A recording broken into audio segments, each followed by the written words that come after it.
পদের যে নির্বাচনটা হয়েছে সেটা আমরা মনে করি যে ফেয়ার ইলেকশন হয়েছে।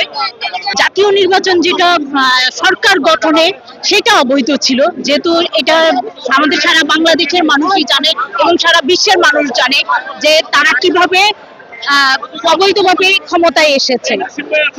আর সাধারণ জনগণ যেহেতু তাদেরকে ভোট দিয়ে নির্বাচিত করেনি, সেটা আমরা সবাই এবং বাইরের কান্ট্রি সবাই এটাকে অবৈধ বলে ঘোষণা করেছে। কিন্তু ইঞ্জিনিয়ার ইশরাক হোসেন বা মেয়র পদের যে নির্বাচনটা হয়েছে সেটা আমরা মনে করি যে ফেয়ার ইলেকশন হয়েছে। এটা ফেয়ার ইলেকশন হয়েছে এবং যে জায়গায় আদালত যে জায়গায় বলেছে যে হ্যাঁ ঠিক আছে, এটা নির্বাচনটা গ্রহণযোগ্য এবং ইশরাক হোসেন এটাতে মেয়র হিসেবে উনি শপথ গ্রহণ করতে পারেন, রায় হয়েছে। সেহেতু আমরা চাই এই রায়কে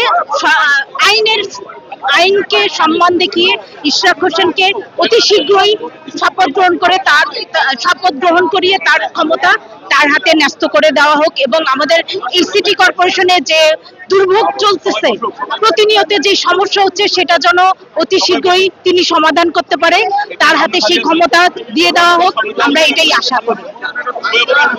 আমি মনে করি যারাই দুর্নীতি করবে, যারাই অবৈধ কাজ করবে, অবৈধ পথে আমাদের জনগণের টাকা তাদের হাতে কুক্ষিগত করবে, তারা সবাই রাজাকার।